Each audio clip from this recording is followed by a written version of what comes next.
Ron Vermette scoring one of his 3 game-winning goals. He had 4 during the Stanley Cup playoffs. In 19 games with the Blackhawks during the regular season, he did not light the lamp. Welcome back to the Blackhawks 2015 Stanley Cup Parade and Rally with David Kaplan, CM Punk. I am Pat Boyle back here at Soldier Field. A lot of discussion whether or not this is a dynasty, the legacy of this team. Joel Quenneville getting it done with 3 different coaching staffs, 3rd all-time in NHL coaching wins. What do you think right now his legacy? He's certainly going to the Hall of Fame, no question about it. Yeah, he's going to the Hall of Fame. For me, the whole legacy is the whole organization, the way it changed. John McDonough's first day he walks in, they don't have a receptionist, they don't have a human resources person, to now they're the model franchise maybe in American professional sports. I think 15 years ago they were labeled the worst sports franchise, yes, at least in the NHL, certainly in Chicago, and that's saying something because we got the Cubs, and I'm a diehard Cubs fan, but I agree with you, the way they've just turned things around, and being a lifelong Hawks fan, it's good to see, being there for the lean years and not being able to watch them on TV, and it being really hard to be a Blackhawks fan. Now to see this, we're going to fill Soldier Field. They got 3 cups in a short amount of time, and I think this is honestly just the beginning. With more on this renaissance and the legacy of the Chicago Blackhawks after the last half dozen years, Chris Bowden has more. It's presented by your Chevy dealers.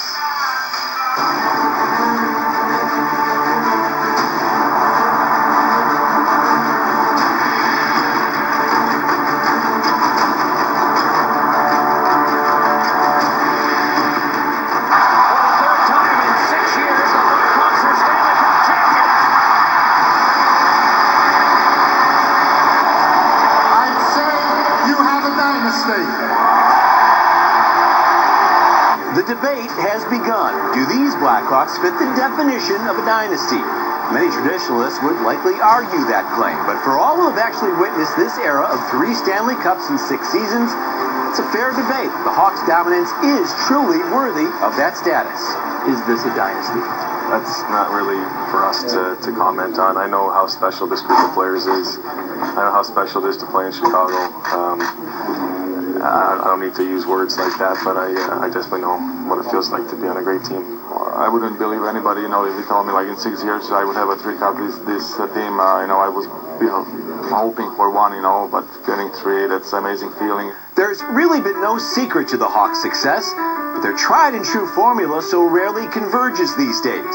A head coach's demand for excellence, the maturity of young talent, the sometimes hidden contributions of proven veterans, and a nucleus of leaders, shining and showing the way. At the end of the day, the tougher the setting or the toughest challenge, these guys rely on one another, they help one another, and they lead each other, and I think that's a great asset to have as a team, and it shows in the playoffs when the tougher, the more important situation or stages, they just get excited about it and welcome it. I think that's the coolest thing, is to really have the city on your back for a couple months. Everyone's part of the ride, and then you finally deliver on your promise, and everyone's really excited to celebrate and enjoy it. So it is crazy, but it's something you got to make the best of it and enjoy it while it lasts. It's a group that it just seems like anything that's thrown at us, we seem to answer the bell every time. So it's been it's been a blast. Like I said, these 8 years have been everything I've dreamed of. Less than a decade ago, this was a franchise on hard times.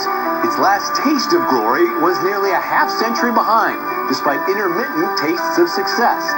Then, an almost miraculous rebirth, from the vision of owner Rocky Wirtz to restore faith and pride, and hiring masterminds brought in to orchestrate a comeback for the ages.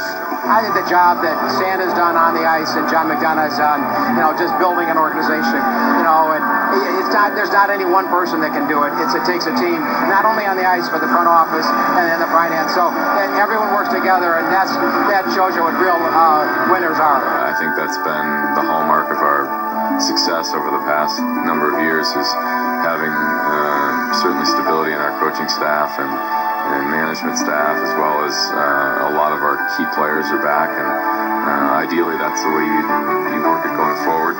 Together as an organization with a will to survive adversity that reflects this town's toughness and relentless pursuit of supremacy, the Chicago Blackhawks are atop their sport like they've never been before.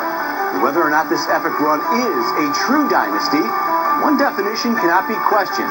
They have brought the franchise to a height it's never experienced, and they've become the model the rest of the NHL now patterns itself after. We've had different teams along the way in these 6 years. But at the end of the day, it's a fun bunch, and I think the core group that's been around for 3 of them lead the charge. And I'm happy for that group, but the group that won it here this year will share in a great memory and a great experience and a tough battle. So 3 cups in 6 years for Joel Quenneville and the Blackhawks. 7 of the Blackhawks have won it now 3 times, certainly showing that they pay the price. The ultimate sacrifice, leaving it all on the ice. Hey, you know what? Chicago Blackhawks fans aren't far behind, as our Kelly Kroll found out. Pretty great story walking along this morning. I'm going to have you guys introduce yourselves first. My name's Amy. It's Mike. And Amy, you were saying for Mike, this is a really big day. Yeah. Tell us why. Yeah, I really wanted to go to the parade and the rally, so yesterday we got tickets, and my dad ended up calling off work for the first time in 30 years today. He's making a Detroit Red Wings fan stay over for him. Mike, that was well played. 30 years, and do they know yet? Not yet, no. But he plans to call in just in a moment. But why was it so important to get down here today with your daughter? I told her at the beginning of the season we were going to the parade, and here we are. We're coming down. Where are you guys from? Where'd you have to come in from? Northwest Indiana, Crown Point area, so I not know far. Crown Point. Yeah. Yeah, I'm a Carmel girl myself. Yep. I understand. Tell us about the ride. Tell us about getting the tickets. Okay, so I was at work yesterday trying to get these tickets, and they sold out like right away. And before I left work at like 3, I went to go shut down the computer I was using, and Ticketmaster was still up, so I was like, oh, all right, let me try again. And 2 popped up. I was like, here we go. I got really lucky. Mike, do you mind telling us or saying hi to the guys you work with? Maybe they'll appreciate it. I know they'll be watching today. Oh, yeah, they'll appreciate it. How you doing? Do you mind telling us who you work for? Local 150, operating engineers. Operating engineers, Local 150. Thanks for letting Mike be a part of this afternoon. What are you guys looking forward to most? Looking forward to seeing everyone here at the rally, seeing the cup, hopefully. Yeah? Have you made it? You obviously, Mike, you haven't. Did you come to any of the other ones? Yeah, I went in 2013. Yeah. So what have you told Dad about today? How is this going to be a ruckus crowd? What do you have? It'll be crazy. Looking forward to some good speeches from the guys? Oh, yeah. I'm looking forward to a Corey Crawford speech again, hopefully. Very nice. Well, you two enjoy it. Enjoy a day off. Man, that's big time. Thank you. I appreciate it. Thanks. Kelly, thank you very much. Calling out sick for the first time in 30 years to be at the parade and the rally. Not bad. I mean, Blackhawks fans. That's a diehard. They not really sick. Yeah, that's true. Hope the boss isn't watching, or maybe he is. The Hawks fans never cease to amaze me. You went to a lot of road games. Yeah. I mean, your fans are rabid, too. They support you, whether it's on Twitter, whenever you're in the ring. Are you surprised when you go into an opposition's building and all you're surrounded by is red Blackhawks sweaters? For that Game 7 in Anaheim, I would honestly say 35% of the building was Hawks fans. And we do that. We do that in Nashville. I remember I went to a couple of the Minnesota Wild games. It wasn't so much like that. It was a little bit more of a hostile environment. So, but it is cool to see. It's almost like a home game away from home, and I know the players appreciate that. They scored that first goal in Anaheim. I mean, the place erupted, and I was like, "Where am I?" I'm certainly not. It didn't feel like the hostile territory it normally is. To me, you and I get the ratings reports on what the games do, and the Blackhawks, I think it was the Anaheim game, pulled a 28-point whatever in Chicago, and in LA, a bigger city, 2.5 or 3. Ridiculous. But I will say that the Kings fans will not support the Anaheim Ducks, so that might have something to do with it. Could be. Have you been surprised when you make your way around town just how much more you see Blackhawks gear on everybody? I mean, around 2010, people thought maybe it was a fad. You didn't have the store on Michigan Avenue or the ones out in the burbs. I mean, now literally you're driving down Lakeshore Drive, and if it's a flag on one car, some dude in the next car's wearing the Indian head sweat. I mean, it's incredible. Everywhere you look. It is incredible the number of different things you can now wear. I mean, they got a style. They got wardrobe stuff. It's phenomenal. Yeah.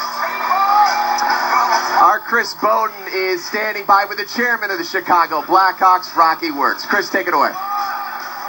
Thanks very much, Pat. As they get set to load the buses, meteorologist Rocky Wirtz had it all in his back pocket. You called things were going to clear up a little bit. I wish I could call the games as well as I did about the weather, but I was watching the news this morning. They said it's going to pass between 8:15 and 9 o'clock is going to be fine, and obviously that Doppler radar was right. As long as you have someone to towel off the top of those buses so everyone can be a little bit comfortable. But regardless, I'm sure you are ready for tons of fans. You've been through this experience twice. Regardless of the weather, people are going to come out and cheer you guys on. Well, people knew that it was going to had a chance of raining, but the trains were full, the buses were full, the cars were full. It's going to be an exciting day, and people just want to be here to celebrate. How is this celebration compared to? Obviously, being at home is one difference, but in the days after that, how is this kind of compared? It's not getting old yet, is it? No, they say it never gets old when you're at the finish line, and they have 3 times in 6 seasons. It's something that's really very, very special. And finally, we'll talk a little bit about working with the city and the decision. You almost had to, especially with the rain today, the condition of Grand Park, having to go to Soldier Field. I know a lot of people may be a little bit disappointed that there was a little bit of a size restriction for the rally itself, but it was kind of a happy medium to try and solve things as best as you can and make as many people happy as possible, right? Well, the good thing about the city is they also lengthened the parade route, and I think that's going to help a lot. If you imagine what the field would have been like, at Grand Park on a day like today.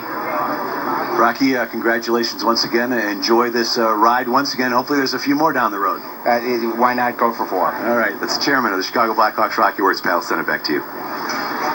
Chris, Rocky, thank you very much. Cannot believe what Rocky has done, the transformation of this franchise since he took over in 2007. President Obama, he's seen the Blackhawks twice. He's going to see him for a 3rd time during his 8-year run in the Oval Office. He called Rocky Wirtz, John McDonough, and the captain Jonathan Taves yesterday, as you take a look at that phone call. Our Jen Lana's out on the parade route. She's near Monroe and Michigan Avenue. Jen, take it away. Thanks, guys. Yeah, we didn't have to go far to find our first fan. This is Kim, who has chosen to hunker down here at the corner of Monroe and Michigan. But your family is over at Soldier Field awaiting the rally. Why did you choose